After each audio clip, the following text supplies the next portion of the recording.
Ito yung pinaka-sensor mga lods yan. Yan yung sensor. So online nata may mga ganito rin mga lods. Ito yung driver mga lods, yung power supply niya para mag-drive dito sa integrated na to mga lods. So ito yung nag-control dun sa ilaw. Ito yung pinaka-power supply. 12 volts lang to. 12 volts to 24 volts yan. So positive to, negative to. Then ito yung power supply niya. Ito yung AC. Yan. Line and neutral. Ground. So ito yung pinaka-AC. Incoming ng power. Then yung output niya na DC. Ito. Ay muna, pwede natin tornilyo dyan. Then dito na tayo magte-terminate ng mga wires natin. So, ang wires ay from step 1, dun sa step 1 na yun. Step 1 na yun, papunta dito mga lods. And then step 2, papunta na ulit dito. So, ganyan ang mangyayari. Sa ilalim nito lods is may lagayan niya mga lods. May mga lagayan dito sa ilalim. So, nagka tayo ng 1 meter. Pinatabasan itong hagdan na to ng ganitong size mga lods para pumasok to. Ito yung lagayan ito yung lagayan ng casing ng LED strip mga lods. Yun yung pinakalagay niya, aluminium to. Aluminium coated siya ng brown, kulay brown. So may cover yung na yan. Ito. Itong white na to. Ito mga lods. So yan yung pinaka-cover niyan. Ito. Pinaka-diffuser ng LED strip. Kaya mga lodi, so ito yung gagamitin natin na wire. Bali 4 core tong wire na to. Parang number 16 ang laman niya. Pero baka mga 16 siguro to mga lads. 16 o 22. Baka 20 AWG mga lads. So 4 core tong to. So ito yung gagamitin natin na wire para dun sa mga LED. So pagdadalawin na natin sa dito, then sa dito. Tsaka natin patatakbuhin ng isang buo na dun sa. So dalawa-dalawa yung iano natin. Dalawa dito. Then dalawa yun para magamit natin lahat yung wire na mga lodi. So 4 core itong wire na ito. Makita nyo 4 core yan. Meron siyang balot na aluminium. So ito is ginagamit to usually sa mga digital power. Pag may nakita kayo sa wire na nylon na yan yung pangputol nung outer sheet nung wire, nung copper. So yan mga lodi. So ito. So hilahin nyo lang yan. Yan mga lodi. Hilahin nyo lang yan. Yan yung panghiwa niyan. So, lagyan niya lang kung hanggang saan yung kakatin niya. Then, stop niyo na dun mga lods. Ayan, okay na yung mga lods. So, natanggal niyo na yung outer sheet ng wire.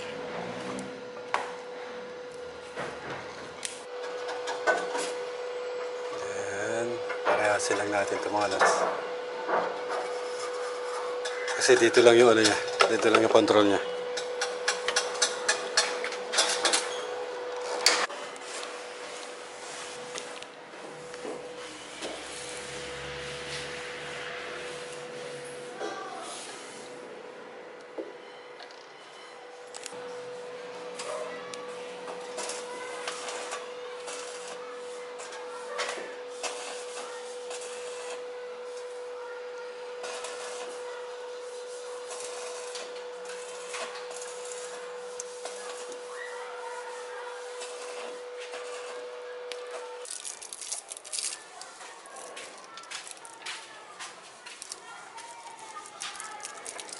Hey mga lads, so mamarkingan natin, may pang-marking doon sa kasama doon sa box niya.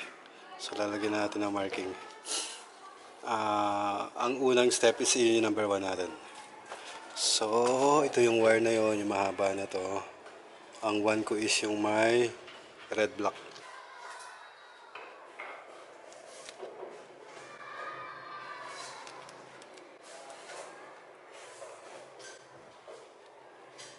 Ayan mga lods.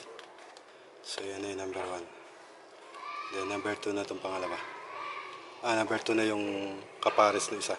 Yung second pair nung cable na to. Yan na yung number 2 mga lods. Then susunod 14. So meron tayo 14 step mga lodi. 14 step lahat yan.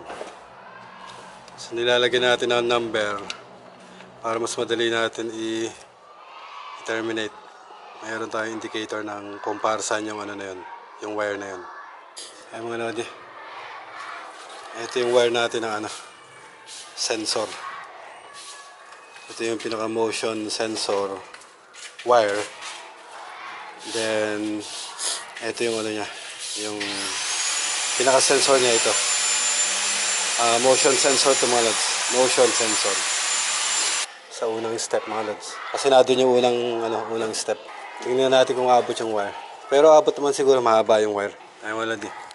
So dadalhin natin doon sa pinakababa doon. Doon sa side na yung mga lods. Doon lang tayo. Dito lang tayo available na pwede maglagay dito. So ito yung unang step.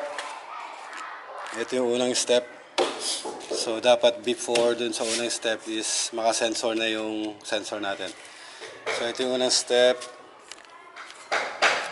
Dapat dito mga lods. Dito natin ilalagay. Dito sa taas na to. So para pag na-sense niya yung ano dito, yung aapak dito sa unang step, ilaw na to mga lods. Ilaw na yung unang step. So dito mas okay dito. Dito ang sensor. Para pag angat ng paa, magsesense ng motion. Pag apak, ilaw na yung ilaw mga lods. Then sunod-sunod na yung dapat.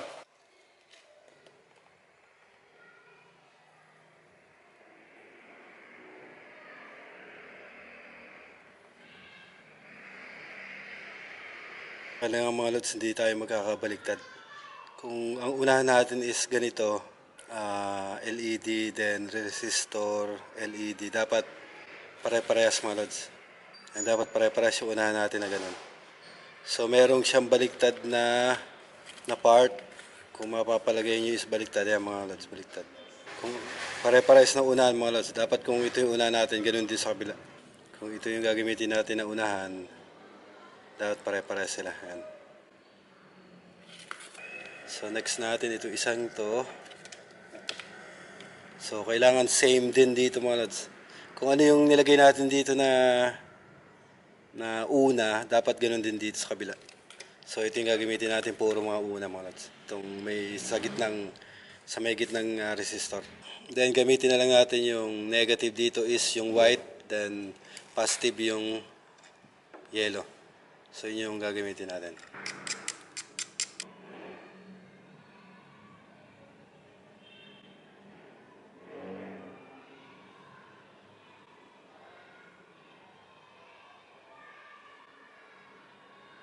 Positive yung yellow, then white yung negative.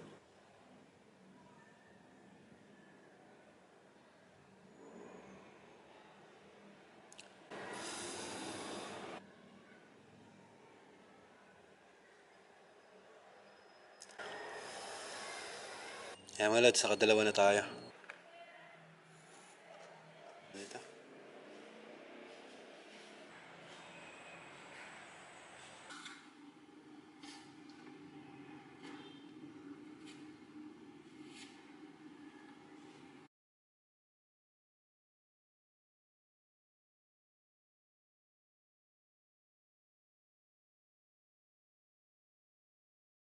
Ayan mga lods.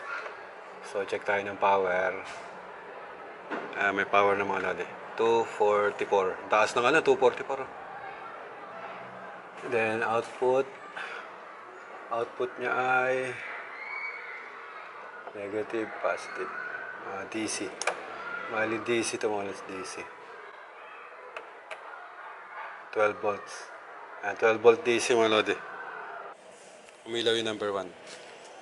So pag pinailaw natin yung pangalawa, dapat iilaw yung sagdan. 2, 3, 4, 5, 6, 7, 8, 9, 10, 11, 12, 13, 14. Yun na, pag number 14 siya, namamatay. Ayan mga lads. Tinanggal ko yung number 14. So set natin yung set natin. Off natin. Then ang pailawin lang natin is hanggang 14 lang. 2, 3, 4, 5, 6, 7, 8, 9, 10, 11, 12, 13, 14. Yan yung number 14. Hanggang dyan lang dapat yung ilaw mga lads. So long press ulit. Namatay. So yun na yung setting niya. Hanggang doon lang iilaw yung mga lads. So ayan, gumana siya.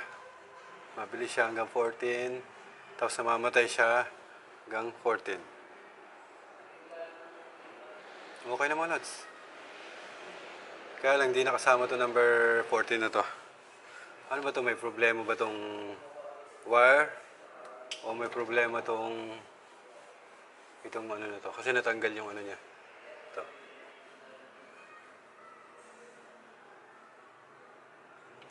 Check na natin. So, testing natin. Ano lang.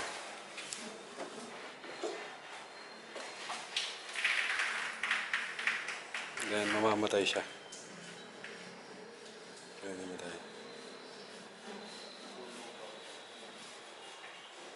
Yung dalawa, tinanggal natin yung dalawa na yan. Tatry natin kung anong problema ng dalawa na yan. Check natin dito galing sa taas. Pag galing sa taas,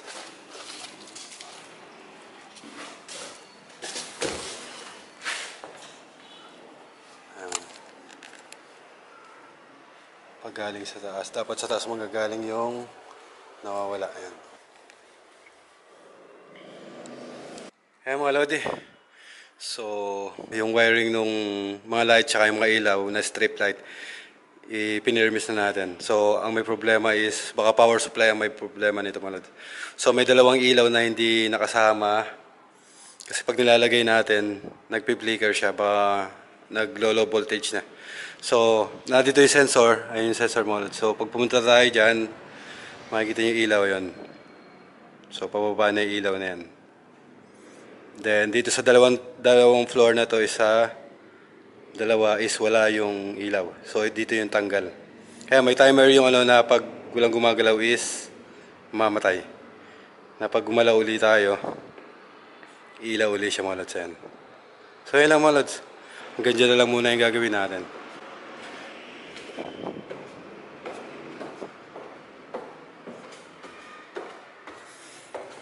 Then, yung isang sensor niya is ayun. So, pag ano yan, mamamatay na yan.